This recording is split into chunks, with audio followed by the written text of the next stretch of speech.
video concerns the AQA English Language Paper 1 exam with a specific focus on question 2. So question 2 carries 8 marks, and in total we would suggest you would spend about 10 minutes on this question. So question 2 will ask you to comment on the effect and the impact of language.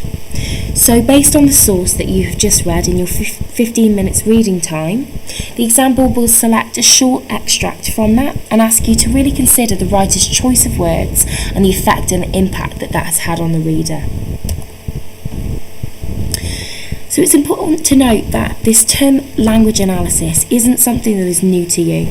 This skill is actually repeated on paper 2, question 3, and also will have been a prominent part of your literature study whenever you have looked at AO2, which concerns the writer's use of language structure and form. Language analysis on question 2 will actually be broken down into 3 sections, and the example will suggest that you explore language through these key areas. So the first is words and phrases, the second sentence forms, and the third language techniques. Now it's important to remember that within each of those categories there are multiple different devices that you could choose from to comment on. And so when you're revising, it's really important that you build in some revision of the different techniques, the different types of sentences, the different word forms, so that you have got almost like a bank of devices that you could draw on in the exam and you could apply to an extract. So as we just said, there are multiple different examples of word classes and different word types that you could draw on, but hopefully on the screen are some of the most obvious choices that you would go for. Similarly with sentence forms, again this is not an exhaustive list, but hopefully up on the screen you will see some examples of sentence forms that you might be able to comment on. If you are unsure of any of those terms, you might like to just pause the video and have a little look at the slide which is currently on the screen, just to refresh your memory. And then finally we have language techniques. Again, not an exhaustive list by any stretch of the imagination, but hopefully some of the more obvious choices that you might be able to draw on for this question. Okay, so let's have a look at the process then. It sounds really simple and obvious, but before you actually begin to answer the question, you need to focus on what they're really asking you. It might be advisable to underline or highlight some of the key terms and instructions within the question. So the example that we are going to be using for this video is based on the Jamaica in-source from the specimen paper, and the question is, how does the writer use language here to describe the effects of the weather? So what I'd like you to do now is just pause the video and have a little think to yourself, what are the key bits of this question? If you ask this question in the exam, what is it that you would underline or highlight as being key information? Okay, so hopefully you will have highlighted similar phrases. So it's important to remember that when they say how has the writer used language, what they're really referring to there is how has the writer used words and phrases, sentence forms and language techniques. And then it's also really important that you identify the question focus. In this question, that is the effects of the weather. Everything that you select, words and phrases, sentence forms, language techniques, whatever it is that you are commenting on, you need to make sure that it is all linked back to the question focus.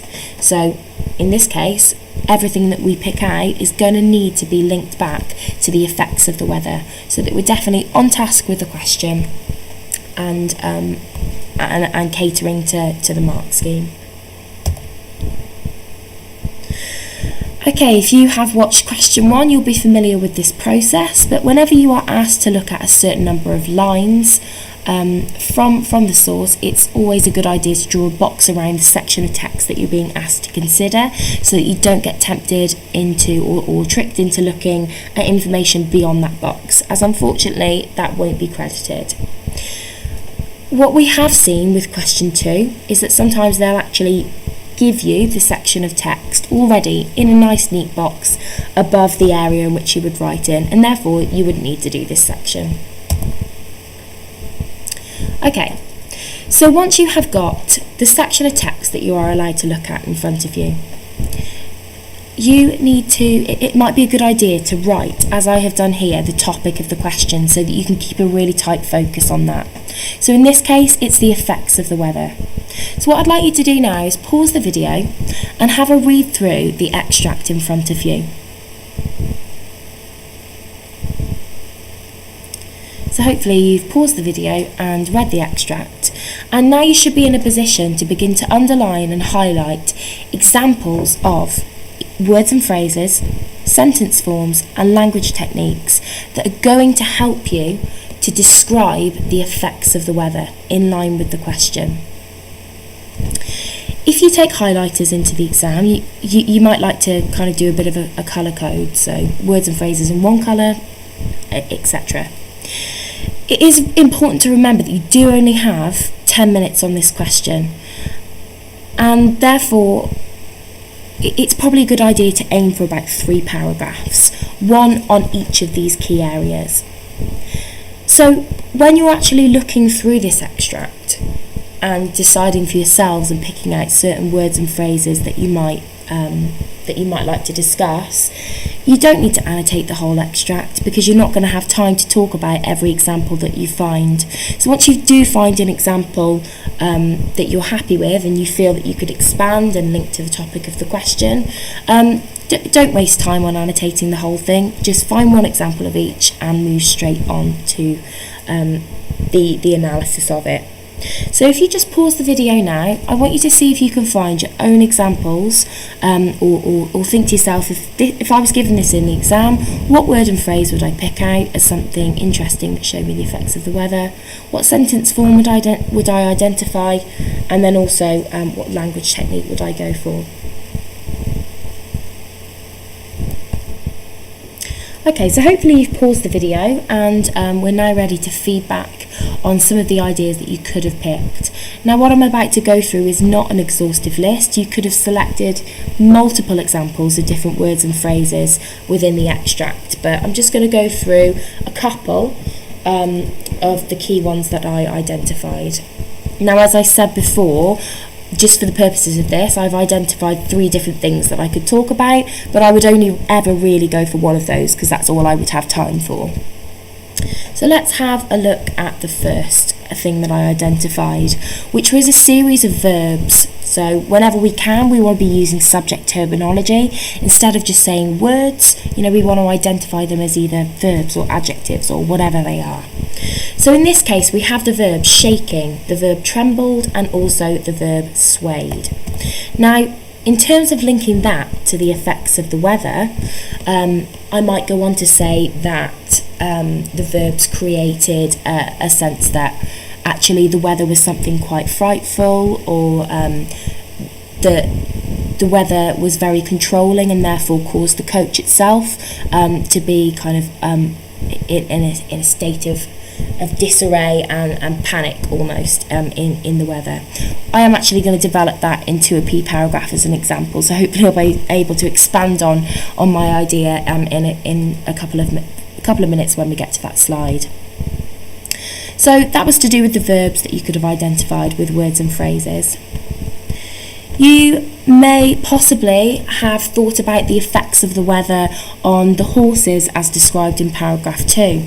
So to describe the effect of the weather, you may have identified the adjective dispirited, or possibly the verb plodded, both of which create the sense that actually the effects of the weather are emotional as well, that they are affecting the horses and also the passengers in a really negative way, kind of making them feel quite deflated and quite depressed.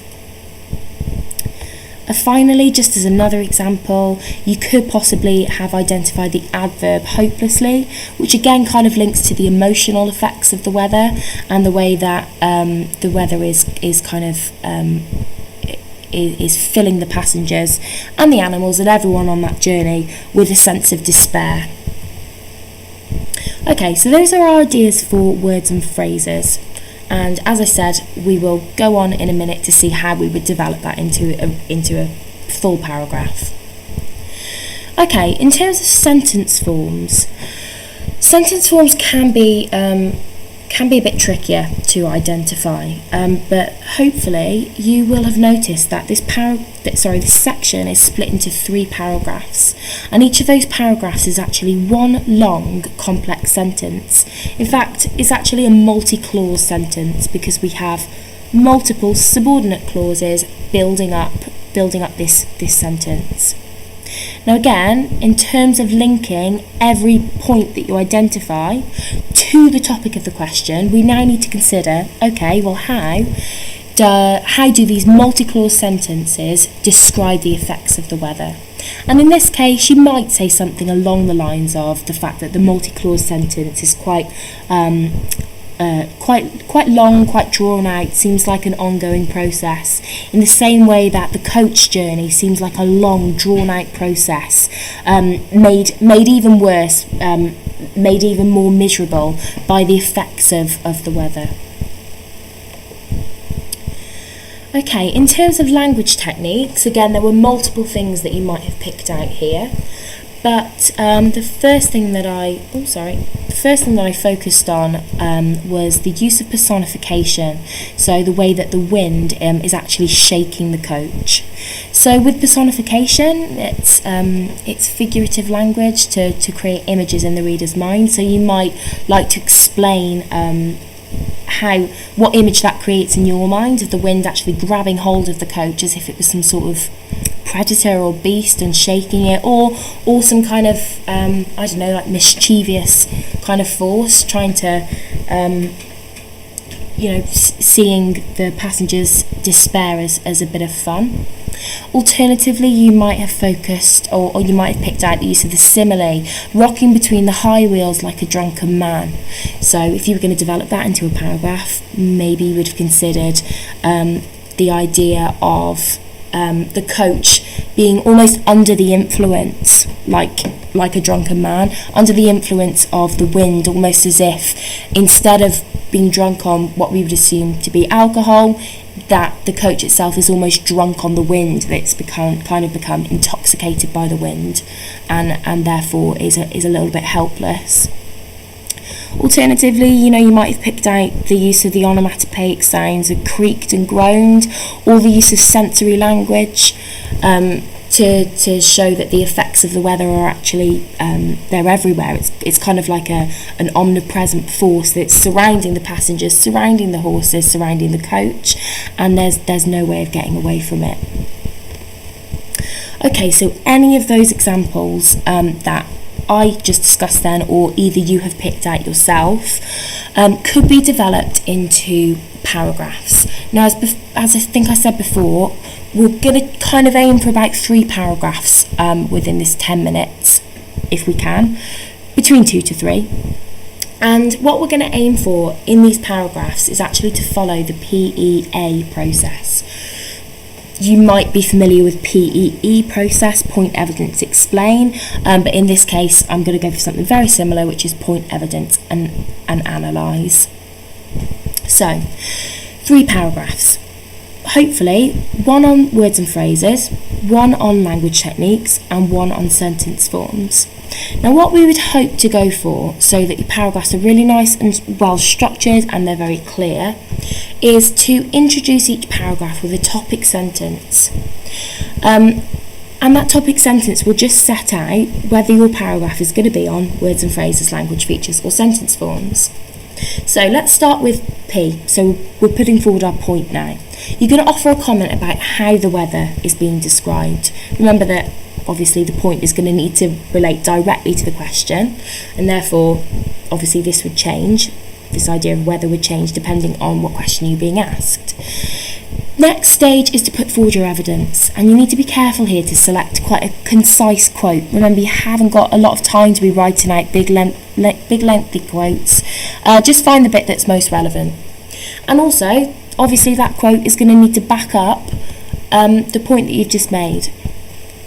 Okay, next comes the important bit, the bit where you are going to prove to the examiner that your answer is worthy of lots of marks, and it's the analysis. So you are going to need to draw on subject terminology, and that's really important, which is why it's a really good idea to build into your revision a bit of a recap of different devices, so that you can use that subject terminology quite freely. So you're going to draw on that subject terminology to analyse the effect of the word, the technique, or the sentence. You need to consider the impact that it has on the reader, the way that the language has been used deliberately by the writer to create a certain type of effect. And it's almost like you need to crack the code of what that effect is, and put forward different suggestions for why the writer made those deliberate decisions, and actually how they do impact on the reader and affect the language. Oh, sorry, computer malfunction. Okay, so let's put that PEA into practice now, and as you can see on the screen in front of you, there is just a brief example of what one of those PEA paragraphs might look like. If you cast your minds back to when we were looking at examples of words and phrases that you might have picked out of the extract, you'll remember that I was talking about the verbs shaking, trembled and swayed. So that's what I've chosen to develop into a PEA paragraph. If you want to pause the video now and have a little read of that, and what you will be able to see from the colour coding on the left hand side is exactly what a topic sentence might look like, what the point might look like, what the evidence would look like, and also what the analysis would look like. So just pause the video now and have a quick read of that.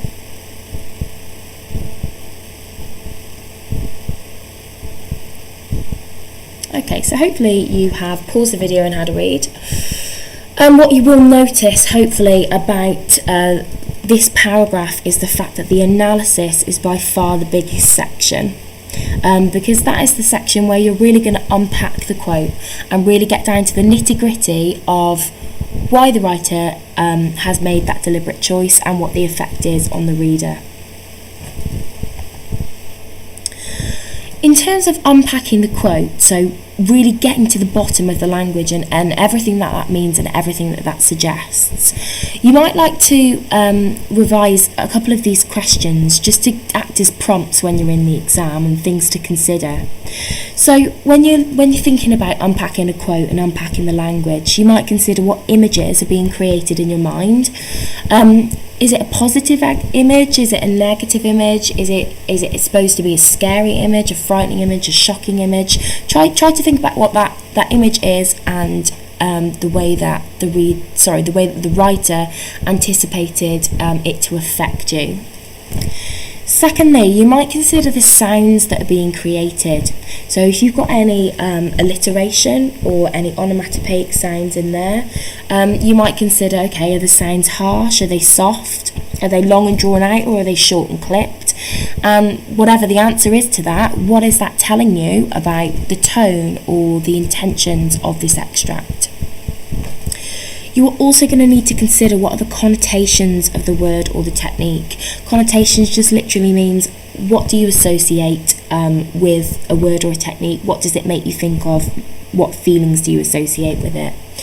And then you can ask yourself, okay, well, why would the writer want me to make that association? What is it about that specific word or about that technique that the writer wants me to focus on, and why do they want me to do that? And then finally, you might consider the tone that's being created, so the mood or the atmosphere of the writing, and also how does the language make you as a reader feel? And again, you can then ask yourself, well, why would the writer want me to feel like that in the first place? What are they trying to tell me? What are they trying to get across to me? Here are also some phrases that might help you to actually analyse a text. So if you want to pause the video now and have a little read through those, you may already have a list of these from your teacher anyway.